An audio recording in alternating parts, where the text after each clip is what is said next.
Ya, bismillahirrahmanirrahim. Assalamualaikum warahmatullahi wabarakatuh. Waalaikumsalam warahmatullahi wabarakatuh. Alhamdulillahirabbil alamin wa bihi nasta'in ala umuri dunya waddin. Wassalatu wassalamu ala asrofil anbiya'i wal mursalin wa ala alihi wa sahbihi ajma'in, amma ba'd. Pertama-tama dan yang paling utama, marilah kita panjatkan puji syukur kehadirat Allah Subhanahu wa taala karena pada kesempatan pagi hari ini kita masih diberikan nikmat yang begitu luar biasa, khususnya nikmat iman, Islam dan ihsan. Shalawat serta salam tak lupa kita haturkan kepada qudwah hasanah kita, yakni Habibana wa Nabiyana Muhammad sallallahu alaihi wasallam, yang telah membawa kita dari zaman kegelapan, dari zaman jahiliyah menuju zaman yang terang benderang seperti ini. Baik anak-anakku yang dicintai oleh Allah Subhanahu wa taala, siswa-siswi SMK Wahidin Kota Cirebon, pada kesempatan kali ini kita akan mendengarkan tausiah atau ceramah dari Al-Ustaz Arianto selaku guru SMK Wahidin Kota Cirebon pada kegiatan pendidikan karakter pesantren Ramadan secara online dengan tema yang sungguh luar biasa gitu ya, yang masa kini sekali, yaitu bolehkah pacaran menurut Islam. Ya, baik, sebelum kita memulai acara pesantren kilat pada pagi hari ini, alangkah lebih baiknya kita bacakan dulu CV dari pemateri kita pada hari ini. Beliau bernama Arianto SPD PD. Tanggal lahir Cirebon 28 Februari 1982. Aktivitasnya sebagai guru PAI di SMK Wahidin Kota Cirebon. Pendidikan terakhir Magister Institut Agama Islam Negeri Syekh Nurjati Cirebon, dan beliau alhamdulillah memiliki 1 orang istri dan 3 orang anak. Baik, tanpa berpanjang lebar, langsung saja waktu dan tempat kami persilahkan pada Ustaz Arianto untuk menyampaikan tausiah atau materinya.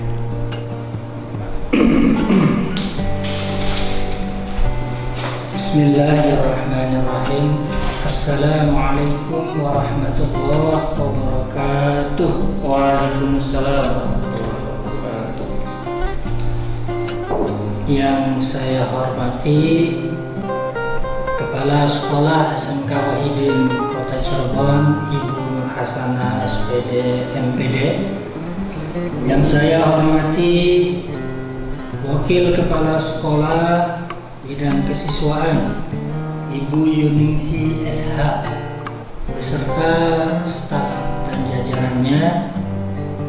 Yang saya hormati Bapak Ibu Guru Pendidikan Agama Islam SMK Wahidin Kota Cirebon, serta anak-anakku siswa-siswi SMK Wahidin Kota Cirebon yang Bapak cintai dan Bapak banggakan. Alhamdulillah, kita patut bersyukur kepada Allah Subhanahu wa taala karena sampai detik ini Allah Subhanahu wa taala masih memberikan kita nikmat sehat jasmani dan rohani.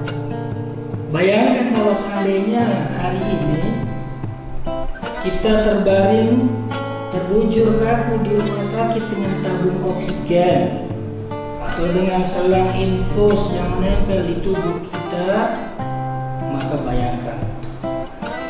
Alhamdulillah, kita patut bersyukur kepada Allah Subhanahu wa taala karena sampai detik ini orang tua kita di rumah, alhamdulillah, saudara-saudara kita juga dalam keadaan sehat walafiat. Lalu bagaimana cara merefleksikan rasa syukur kita kepada Allah itu? La in syakartum la azidannakum wa la in kafartum inna azabi lasyadid. Cara merefleksikannya, maka kita harus menjalankan segala perintah-perintah Allah dan menjauhi segala larangan-larangan Allah. Karena apa? Allah janji kepada orang yang melaksanakan segala perintah Allah dan menjauhi segala larangan Allah, atau orang yang beriman dan bertakwa kepada Allah, Allah janji, a'udzu billahi minasyaitonir rajim, wa may yattaqillaha yaj'al lahu makhraja. Barang siapa yang bertakwa kepada Allah, barang siapa yang melaksanakan segala perintah Allah dan menjauhi segala larangan Allah, yaj'al lahu makhraja, Allah berikan tuh jalan keluar. Jalan keluar dari setiap permasalahan hidup.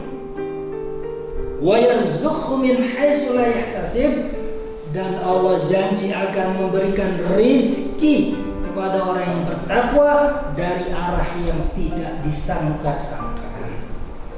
Lalu Allah pertegas lagi, a'udzu billahi minasyaitonir rajim, walau anna ahlal qura, jikalau penduduk negeri-negeri ini amanu, beriman, wattaqu, dan bertakwa kepada Allah, la fatahna alaihim barakatin minas samai wal ardh, Allah akan bukakan berkah dari langit dan bumi.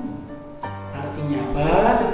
Sebagai pembuka dari Bapak, siswa-siswi SMK Wahidin Kota Cirebon dimanapun Anda berada, kalau kita bertakwa, beriman kepada Allah Subhanahu wa Ta'ala, maka dunia dan segala isinya dapat kita genggam dengan mudah.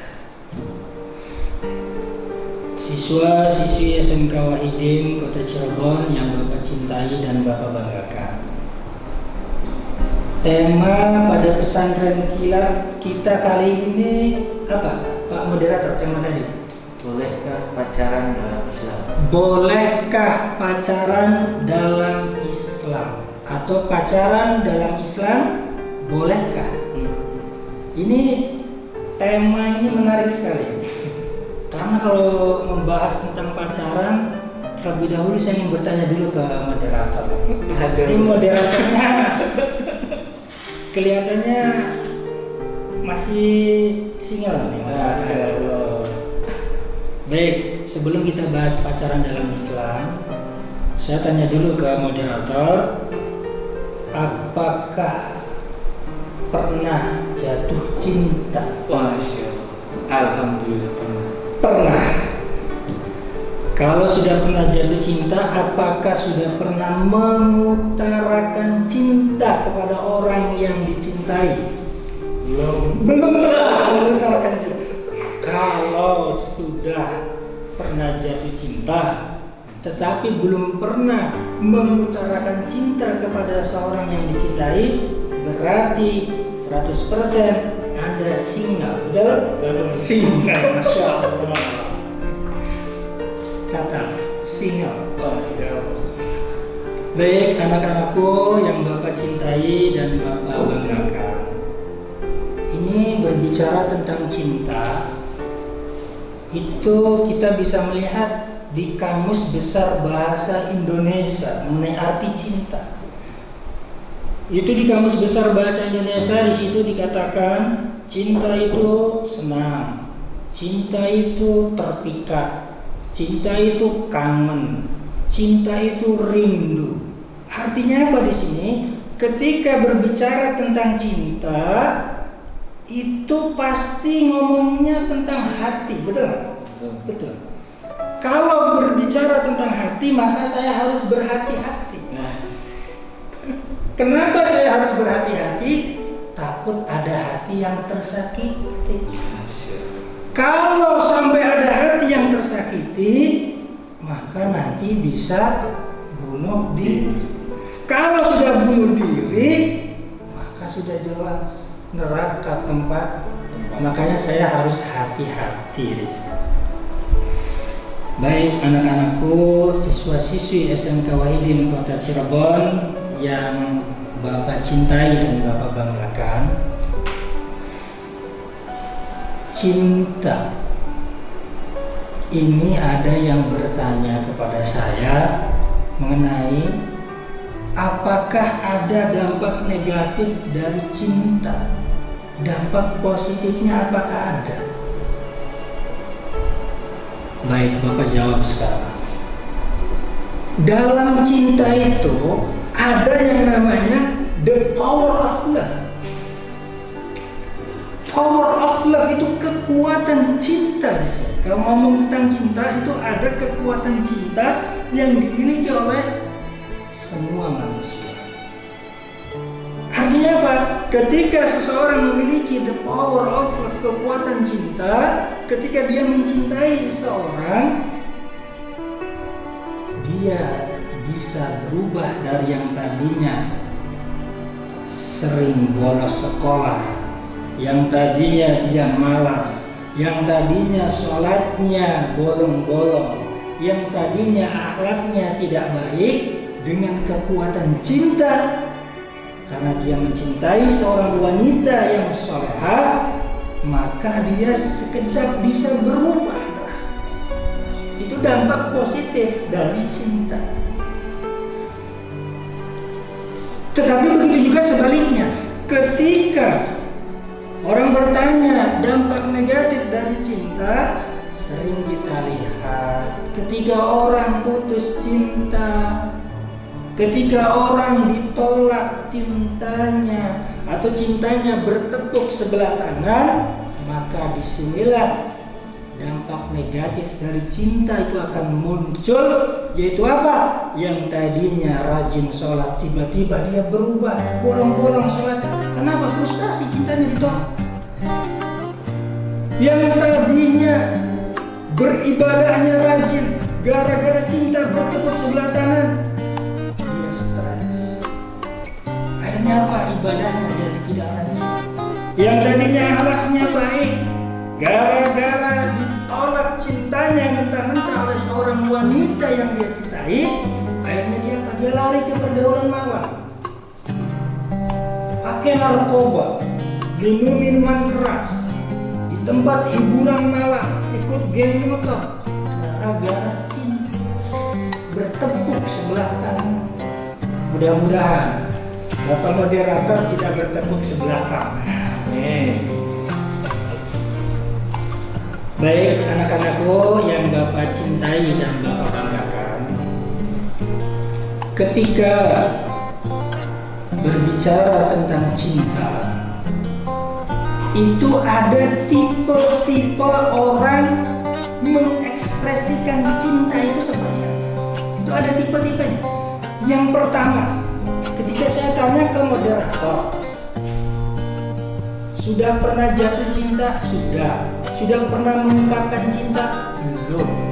Berarti tipe yang pertama, orang mengekspresikan cinta yang pertama itu, kalau saya lihat, itu cinta yang dipendam dalam hati.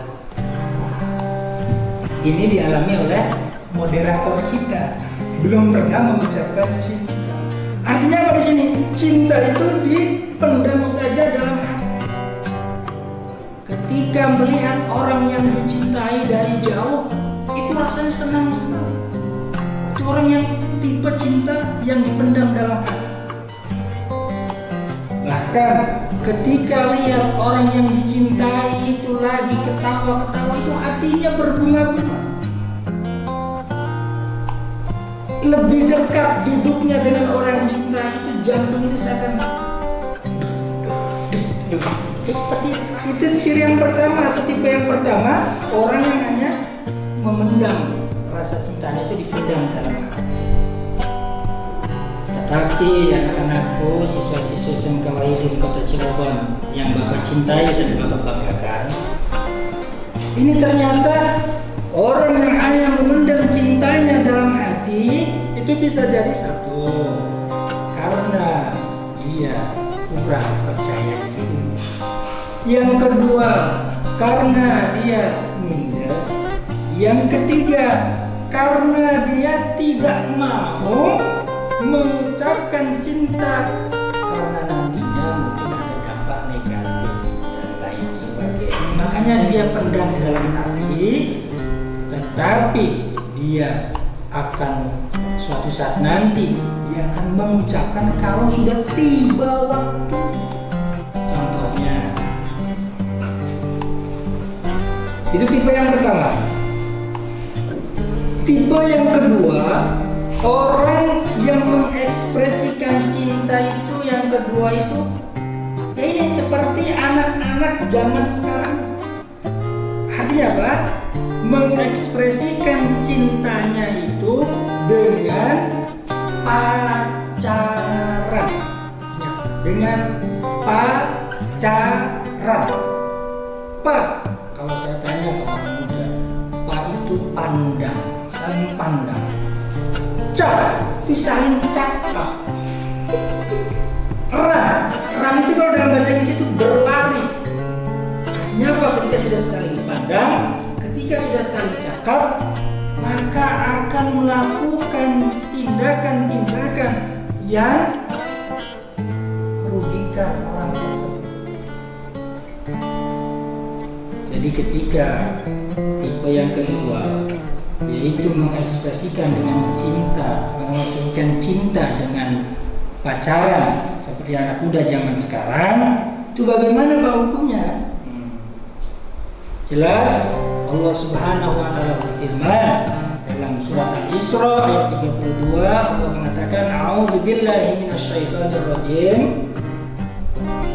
wala taqrabuz zina. Janganlah engkau mendekati zina. Innahu kana fahisatan wa sa'a sabila. Sesungguhnya zina itu adalah perbuatan keji dan jalan yang amat buruk. Nah, kita bisa lihat larangan itu Allah mengatakan jangan dekat-dekat dengan zina. Sedangkan pacaran itu, sekarang saya tanya pada moderator lagi, biasanya orang pacaran itu ngapain kalau melihat sekitar kita? Kalau orang pacaran itu biasanya ngapain? Pegangan tangan satu, terus biasanya berduaan yang bukan mahram. Terus yang kedua berduaan. Yang ketiga di tempat sepi, berarti bisa jadi berciuman, bisa jadi berpelukan.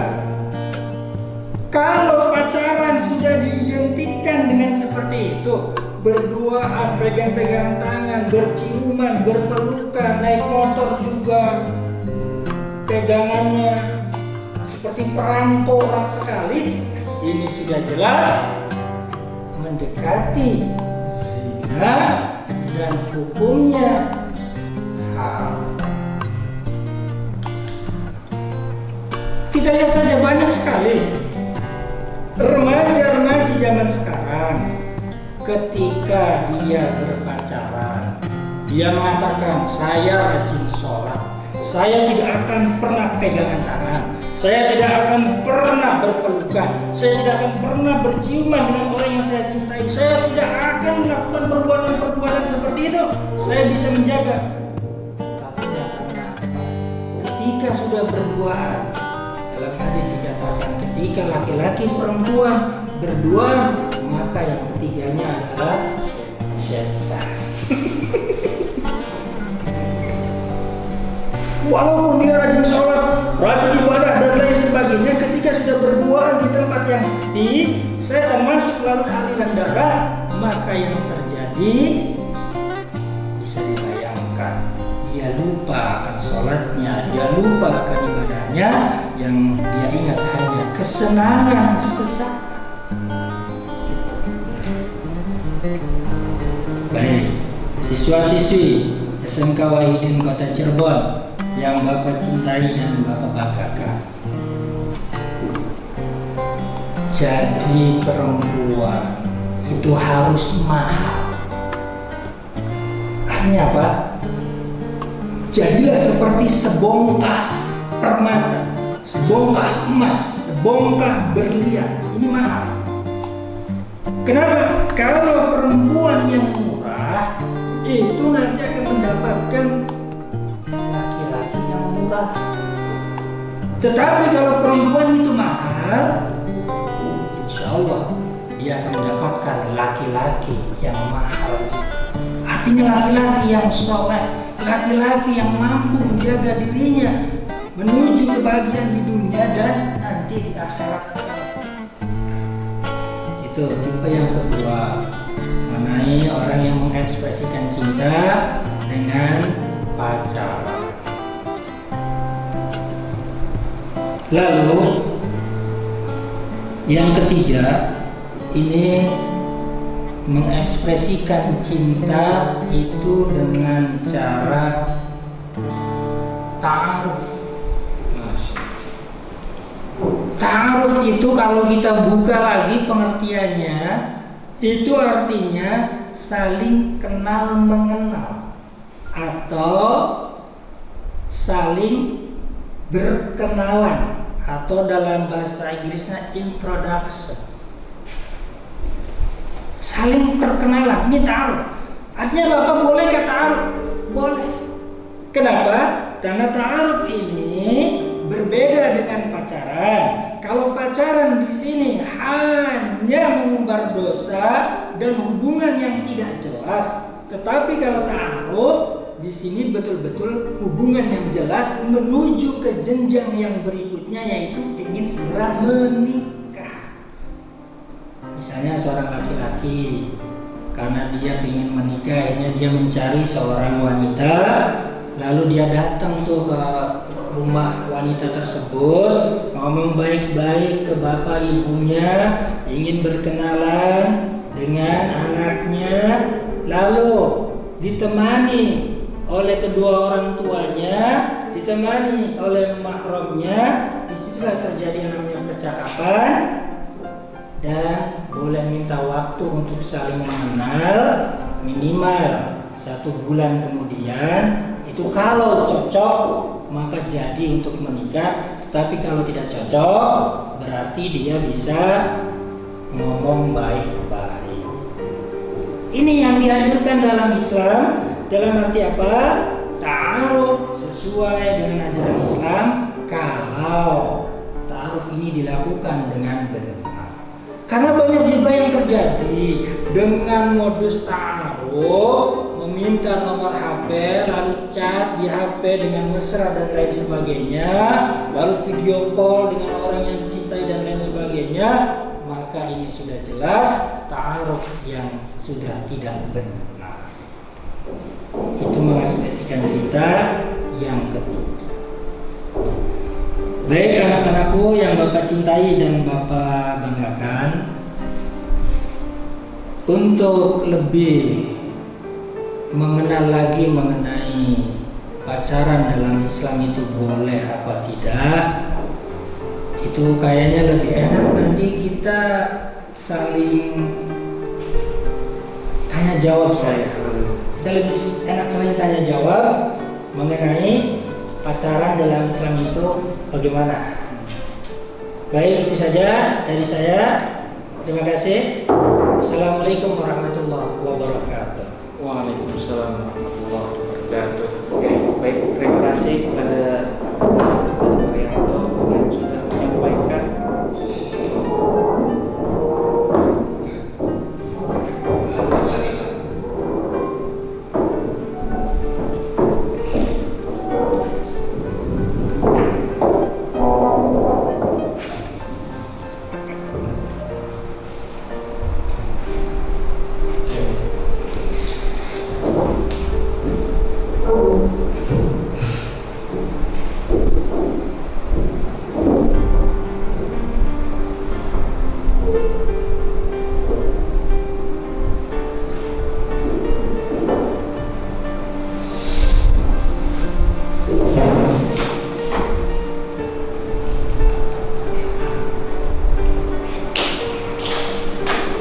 Baik, terima kasih kepada Ustaz Haryanto yang sudah menyampaikan tentang mungkin awalan gitu ya dari bolehkah pacaran dalam Islam atau bagaimana sih pandangan Islam berkaitan dengan pacaran gitu ya. Tadi sudah disampaikan mulai dari pengertian cinta itu apa, dampaknya seperti apa, dan juga tipe-tipe dalam berpacaran gitu ya.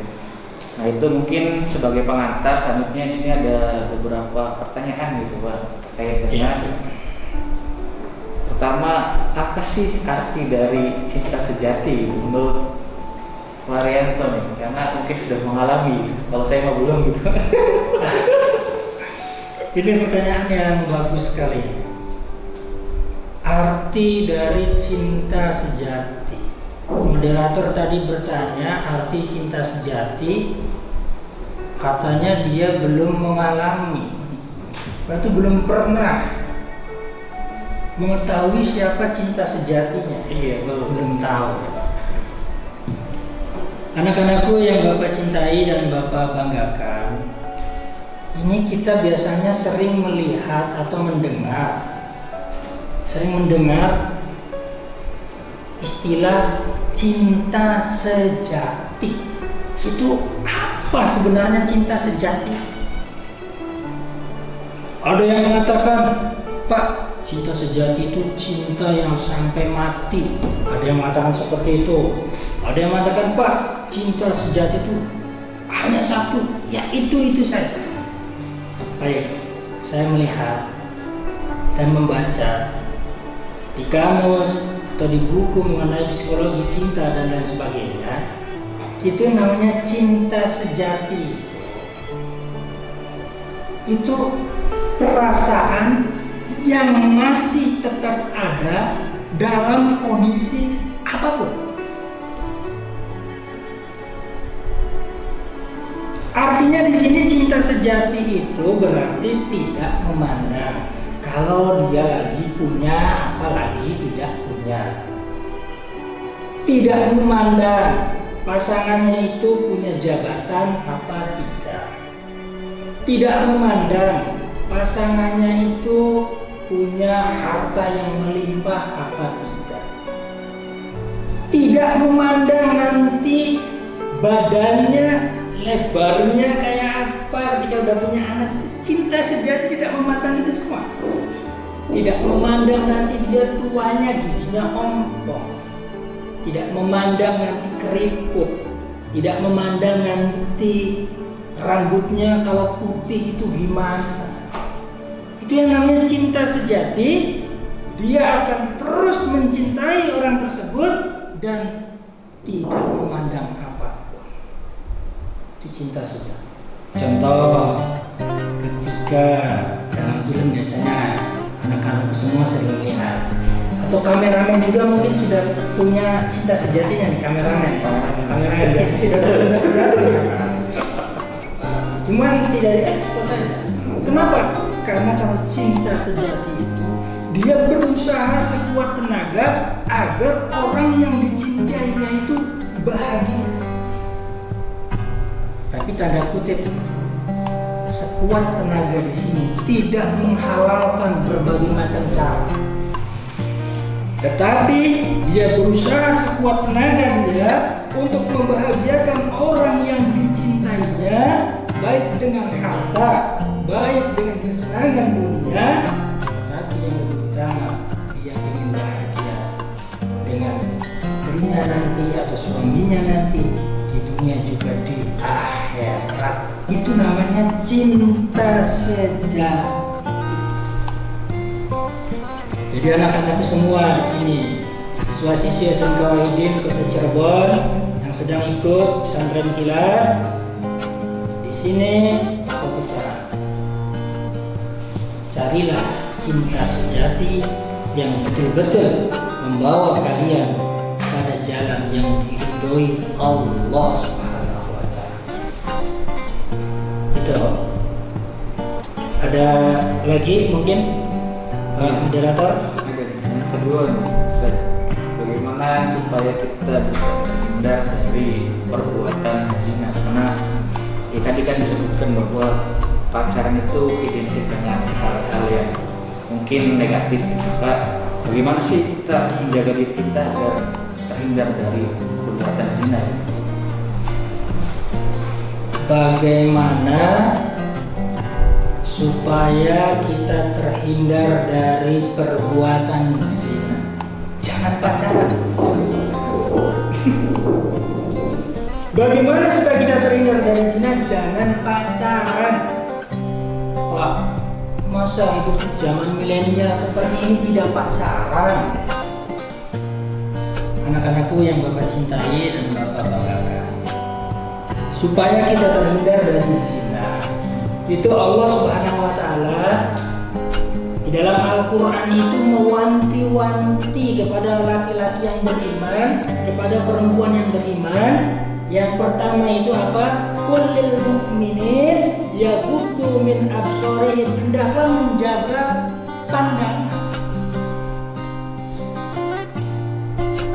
Allah meminta kita untuk menjaga pandangan.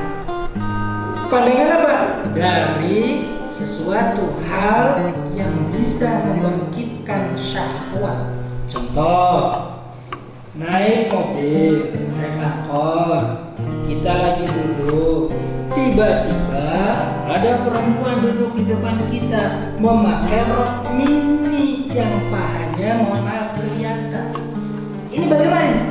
Sedangkan berada di depan kita. Apa yang harus kita lakukan? Apa kita hanya cukup memandang sekali, setelah itu memalingkan mata? Apakah kita mengucap astagfirullahaladzim? Apakah kita senyum-senyum saja? Allah mengatakan kullil mu'minin yaghuddu min absarihim, hendaklah menahan pandangan. Pandangan yang pertama itu dibolehkan. Dalam arti apa? Karena tidak ada kesengajaan. Pandangan yang pertama. Tetapi pandangan selanjutnya, kedua dan ketiga, ini diharamkan kalau kita masih melihat paha di depan kita tersebut. Kecuali paha ayam, silakan saja. Sepuasnya. Dilarang juga sih, terserah kalau paha ayam. Atau pahanya kambing guling. Itu. Lalu apa lagi? Wa yahfadhu furujahum, dan hendaklah lelaki yang beriman itu menjaga kemaluannya.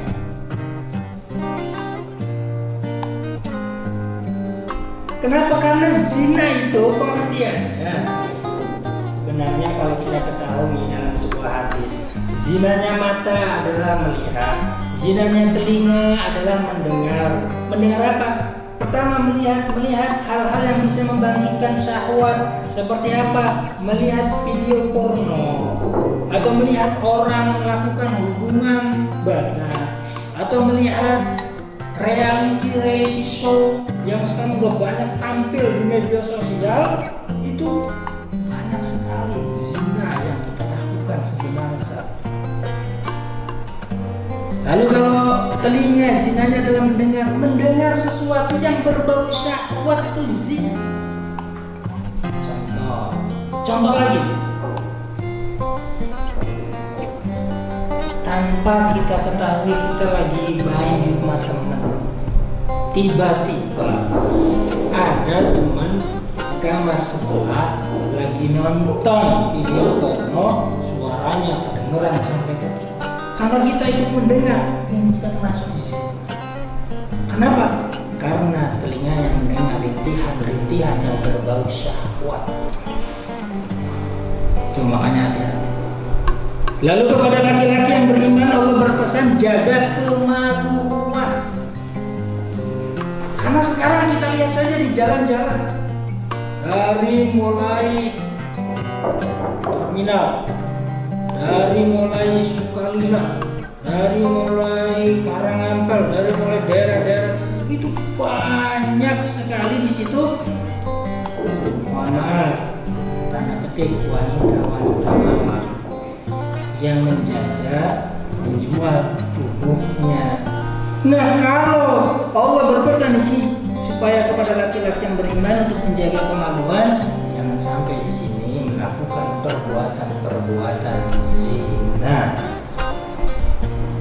Sama kepada perempuan yang beriman juga Allah Subhanahu wa taala berfirman, "Wa qulil mu'minat yaghuddna min absarihim."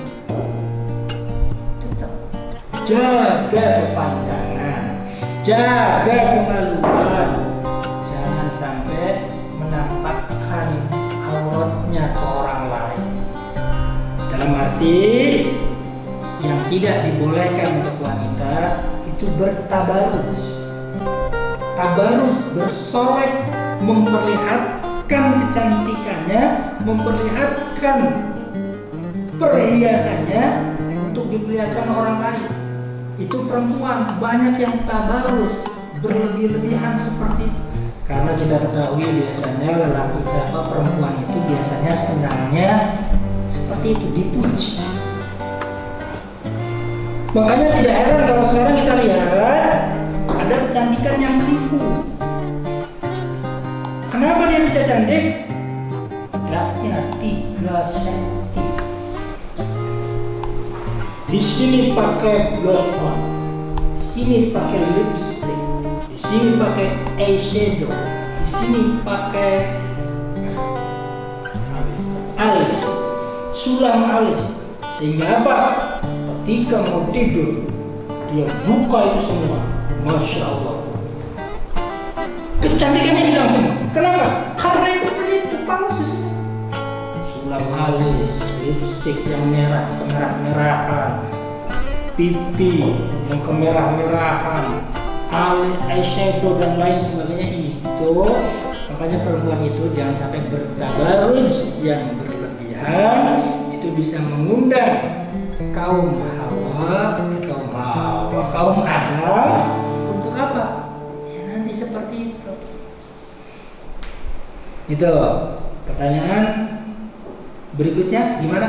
Pertanyaan terakhir ini karena dibatasi waktu gitu. Jadi yang ketiga atau yang terakhir adalah pacaran LDR gitu, karena sekarang lagi rame gitu. Atau jarak jauh. Nah, itu boleh nggak gitu dalam pandangan Islam? Pacaran LDR atau bahasa Inggrisnya long distance lah gitu lah. LDR, long distance relationship. Oh ya, long distance relationship. Ada yang bertanya, Pak, gimana pacaran jarak jauh atau long distance relationship? Itu bagaimana Pak hukumnya? Baik, anak-anakku yang Bapak cintai dan Bapak banggakan, saya ingin bertanya dulu nih ke moderator. Pacaran jarak jauh, kalau yang Anda lihat itu biasanya seperti apa gitu? Seperti apa? Lewat apa? Media kayak WA, chat-chatan, video call. Media, WA, chat, video call. Nah, kalau di WA biasanya tuh ngomong apa? Chatnya tuh isinya apa biasanya? Ya, tahu juga. Biasanya, apakah saya udah makan belum? Kayak gitu kayak Seperti itu. Gitu. Kalau video call berarti kelihatan semua seluruh badan. Baik, terima kasih. Ini jawaban yang jujur untuk seorang moderator. Pacaran jarak jauh dalam Islam itu boleh apa tidak? Kita ketahui anak-anakku siswa-siswa SMK Wahidin Kota Cirebon yang Bapak cintai dan Bapak banggakan. Kalau tadi yang dikatakan oleh moderator itu yang dilakukan orang pacaran jarak jauh seperti chat. Chatnya di sini kalau mengandung unsur yang bisa membangkitkan syahwat, ini sudah jelas haram. Contoh, sayang, saya kangen sama kamu, saya pengen meluk kamu, saya pengen berduaan sama kamu. Wah, itu panjang banget. Itu sudah jelas di sini membangkitkan syahwat. Ini jelas. Walaupun berlabel pacarannya LDR jarak jauh, tetapi karena dengan adanya media seperti begitu dekat, apalagi video call. Dek, kamu cantik banget Dek hari ini Dek. Dek, coba buka jilbabnya Dek, kamu akan terasa cantik. Ini sudah naudzubillah. Walaupun jarak daripada pacaran secara langsung. Bahkan mohon maaf, banyak kasus terjadi karena pacaran jarak jauh. Orang rela, mohon maaf, mengambil gambarnya, gambar yang tidak senonoh untuk pacarnya tersebut.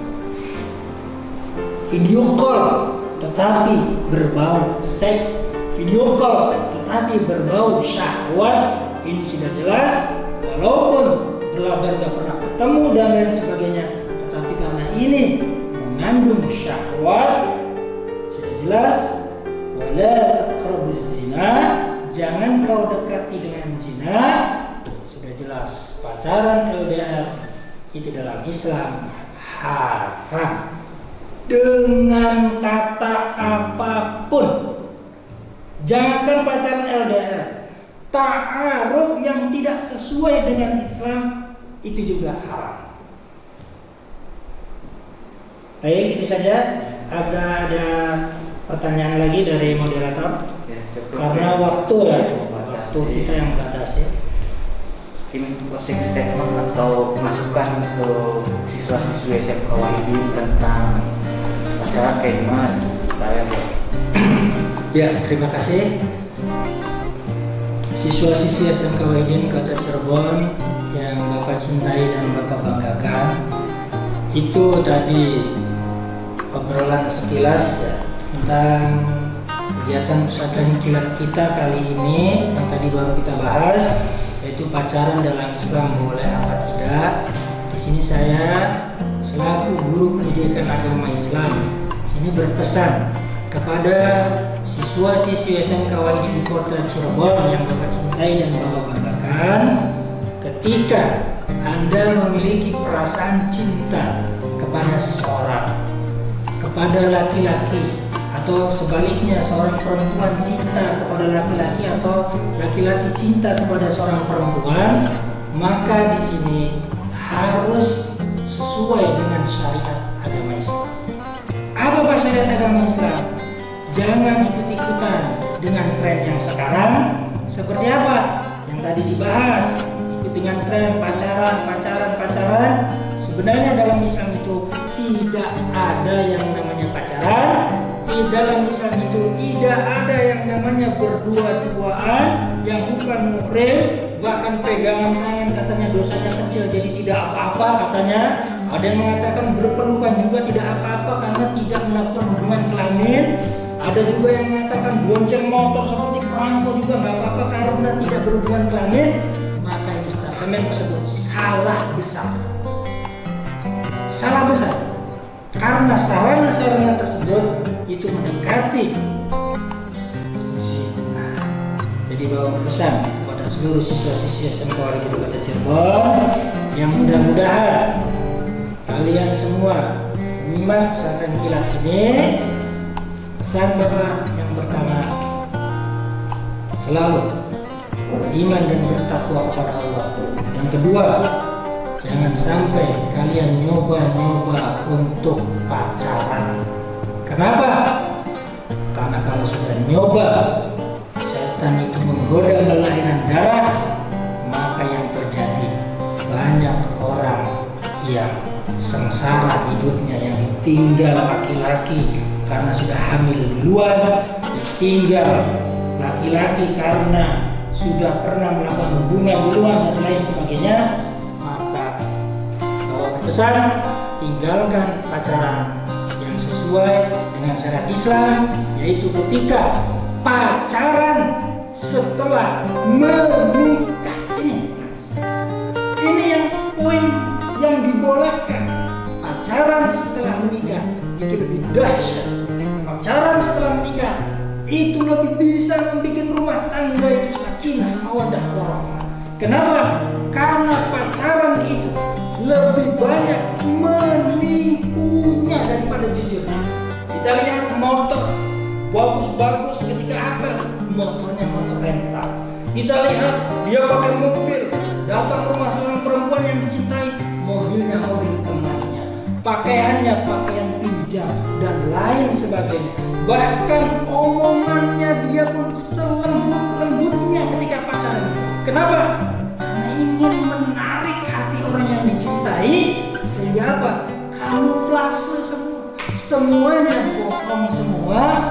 Tetapi kalau pacaran setelah menikah, itu yang ada hanya kejujuran, betul-betul yang dianjurkan dalam Islam di sini, yang dibolehkan dalam Islam, yaitu pacaran setelah menikah. Itu saja mungkin yang bisa Bapak sampaikan pada pesantren kilat pagi hari ini. Mudah-mudahan ada manfaatnya. Kurang lebihnya Bapak mohon maaf kalau ada salah kata. Assalamualaikum warahmatullahi wabarakatuh. Waalaikumsalam warahmatullahi wabarakatuh. Ya, terima kasih kepada Ustaz Arianto yang sudah menyampaikan materi tentang bolehkah pacaran dalam Islam. Tadi sudah dijelaskan secara jelas gitu ya, ayat Al-Qur'annya dan juga hadisnya.